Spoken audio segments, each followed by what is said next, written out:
Dia hanya mengajak anak muda yang selama ini pencandu narkoba menjadi bertaubat kepada Allah.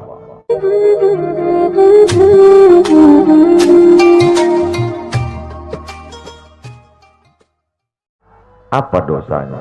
Apa salahnya? Berapa triliun negeri ini pernah dirugikannya? Berapa sumber daya alam, minyak, batu bara, nikel, uranium yang pernah dijualnya ke luar negeri? Berapa BUMN perusahaan yang pernah dijualnya aset-aset negara? Ada yang pernah dia jual? Dia hanya mengajak anak muda yang selama ini pencandu narkoba menjadi bertaubat kepada Allah. Dia hanya membangkitkan semangat anak muda yang selama ini berzina menjadi orang-orang yang takut kepada Allah. Dia hanya mengajak mereka yang memakai baju hitam, pakaian hitam, berubah menjadi pakaian putih. Mereka berusaha untuk memutihkan catatan amal baik mereka di hadapan Allah. Dia hanya menyadarkan umatnya supaya sadar bahwa politik itu penting. Angkatlah pemimpin yang adil dan amanah. Dia hanya sedang mengajak umatnya supaya jangan memilih pemimpin kafir. Salahkah perbuatannya?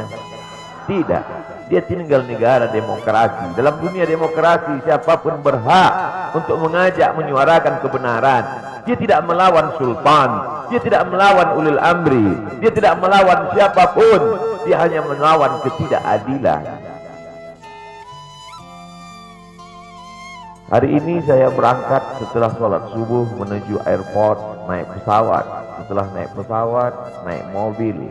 Setelah naik mobil, jalan macet, saya mesti turun naik sepeda motor. Setelah naik sepeda motor pun juga tidak bergerak, jalan kaki.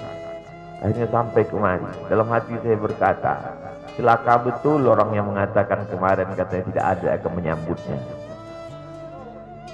Sudah 3 hari, saya pikir 3 hari tidak ada orang lagi. Saya akan datang bisa duduk berdua dengan beliau. Saya tidak datang mau ceramah, saya tidak datang mau tausiah, saya tidak datang mau tablik akbar. Ternyata yang menyambutnya seramai ini, sebanyak ini, orang berjalan kaki, anak-anak muda berjalan kaki, orang tua, ibu-ibu duduk di pinggir jalan. Apa yang membuat mereka datang kemari? Satu, cinta. Lahu baru ni'aliha ahabbu ilayya wa asfadi balwaha, kata Qais. Debu yang menempel di sandal Laila lebih dapat menghilangkan rasa sakit dan duka. Hanya cinta kepada Laila, apalagi cinta kepada zuriat Nabi Muhammad sallallahu alaihi wasallam. Andai engkau orang alim, andai engkau hafal kitab, andai engkau mengerti kitab kuning, banyak ilmumu, tapi ada kebencianmu kepada ahli bait Rasulullah sallallahu alaihi wasallam, hilang keberkahan ilmu. Andai engkau punya derajat seperti seorang wali, andai engkau diangkat Allah sebagai wali, maka jatuh derajat kewalianmu hanya karena kebencianmu kepada ahli bait. Apa kata Kiai Haji Maimun Zubair? Ahli bait itu seperti Quran yang lapuk. Andai ada ahli bait itu yang nakal, yang jahat sekalipun, dia tetaplah seperti Quran yang lapuk. Quran yang buruk, andai titiknya sudah tidak ada lagi, tak akan mungkin kau akan buang. Kau tetap juga akan jaga dia, kau akan cium dia. Kenapa? La yamassuhu illal mutahharun. Allah yang mensucikan. Seorang sahabat Nabi disuruh membuang air bekas daripada bekam Rasulullah SAW. Buanglah ini, kata Rasulullah. Lalu kemudian beliau pergi ke belakang. Setelah itu dia datang lagi menghadap Rasulullah SAW. Rasul tahu apa yang dia lakukan, karena Nabi dapat wahyu. Nabi terbuka hijab, tapi Nabi ingin bertanya kepada dia. Bukan Nabi tidak tahu, Nabi tahu, diberikan Allah pemberitahuan. Nabi ingin memberitahu siapa yang tidak tahu. Kemana darah bekam tadi kau buat, kata Nabi. Ku minum ya Rasulullah. Mengapa engkau minum? Karena aku tahu bahwa darah yang mengalir dalam diriku membuat aku haram tersentuh api neraka. Mengalir darah itu dari dia kepada Sayyidatuna Fatimah, dari Fatimah kepada Sayyidina Al-Hasan, dari Sayyidina Al-Hasan ada juga kepada Sayyidina Al-Husain, dari Sayyidina Al-Husain kepada Sayyidina Ali Zainal Abidin, dari Zainal Abidin kepada Sayyidina Muhammad Al-Baqir. Dari Sayyidina Muhammad Al-Baqir mengalir darah itu kepada Sayyidina Ja'far Shadiq. Dari Ja'far Shadiq mengalir kepada Sayyidina Ali Al-Uraidi. Dari Ali Al-Uraidi mengalir darah itu kepada Sayyidina Muhammad An-Naqib. Dari Muhammad An-Naqib mengalir darah itu kepada Sayyidina Isa sampai kepada Sayyidina Ahmad bin Isa Al-Muhajir. Lalu kemudian darah itu mengalir kepada Imam As-Saggaf, Al-Idrus, Al-Haddad, Al-Abbas, dan salah satunya adalah bin Syihab, dan salah satu dari zuriat bin Syihab itu adalah Sayyidi Al-Imam Al-Akbar Al-Habib Muhammad Rizik Syihab. Kalau mau hidup tenang, beliau sudah tenang dengan anak menantunya, dengan cucunya, dengan ilmunya. Beliau meraih gelar LC dari Universitas Imam Muhammad Ibn Saud. Dia cukup dengan majlis-majlis maulidnya cukup. Mengapa dia bersusah payah? Mengapa dia mesti kena fitnah? Dia hanya mengikut darah Sayyidina Al-Husain. Kalau mengikut Sayyidina Al-Hasan lembut, mengikut Sayyidina Al-Hasan lembut sentuhannya. Maka para ahli bait ini mengikut dua aliran, Sayyidina Al-Hasan dan Sayyidina Al-Husain. Kedua-duanya saya cintai. Habaib yang mengikut Sayyidina Al-Hasan, saya datang, saya cium tangan mereka, saya bersilaturahim, lembut gaya mereka. Tapi mereka semua mengajak untuk mencintai Sayyidina wa Maulana Muhammad sallallahu alaihi wasallam. Tapi ada yang seperti Sayyidina Al-Husain, menggelegar suaranya, dia hunuskan pedangnya untuk musuh-musuh Allah. Keduanya adalah sama-sama diridhai Allah. Innal Hasan wal Husain sayyida syababi ahlil jannah. Yang mencintai Sayyidina Al-Hasan, mencintai Sayyidina Al-Husain, yang mencintai zuriat mereka, keturunan mereka, maka dengan cinta itu bekal kita menghadap Rasulullah sallallahu alaihi wasallam. Andai aku dihadapkan nanti menghadap Allah, tahajudku tak sebanyak Imam Ahmad bin Hanbal, 300 raka'ah fil yaumi wal lailah, 300 rakaat sehari semalam. Andai aku dihadapkan kepada Rasulullah SAW, maka jihadku tidak sebanyak Sayyidina Khalid ibn Walid. Setiap jengkal kulitnya, setiap tetes darahnya tak lepas daripada tebasan tombak, anak panah dan pedang.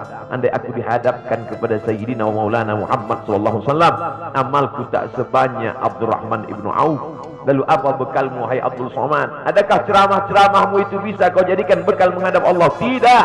Sebagiannya sudah diambil oleh tatapan mataku melihat berapa subscriber, follower, dan viewer. Abdul Somad mungkin habis amalnya sudah ria. Satu-satunya yang akan kujadikan bekal menghadap Rasulullah hanyalah aku pernah mencintai keturunanmu. Aku pernah mencintai zuriatmu.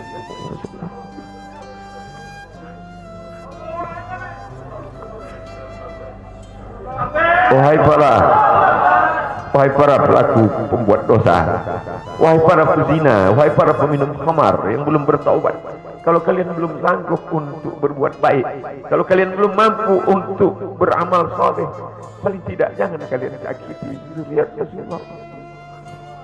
Jangan kalian keluarkan kata-kata, jangan keluarkan kata-kata fitnah. Bagaimana kalian akan menghadap Rasulullah? Bagaimana kalian akan menghadap Rasulullah? Pada saat itu seluruh umat berkumpul menghadap Nabi Adam alaihissalam. Kami tidak sanggup berdiri di padang mahsyar ini, wahai Adam. Menghadaplah kepada Allah. Kata Adam, aku tidak sanggup menghadap Allah. Karena dulu Allah berkata, la taqraba hadhihi syajarah. Jangan kau dekati pohon kuldi ini, tapi aku malah memakannya, ya Allah. Mereka datang menghadap Nabi Nuh alaihissalam.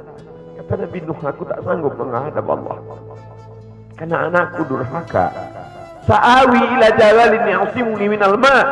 Aku akan naik ke atas bahtera perahu yang bisa menyelamatkan aku dari air. Aku tak sanggup menghadap Allah, kata Nabi Nuh alaihissalam. Mereka menghadap kepada Nabi Musa, aku tak mampu, kata Nabi Musa. Mereka menghadap kepada Nabi Isa, aku pun malu kepada Allah karena aku mereka jadikan sembahan di atas muka bumi Allah.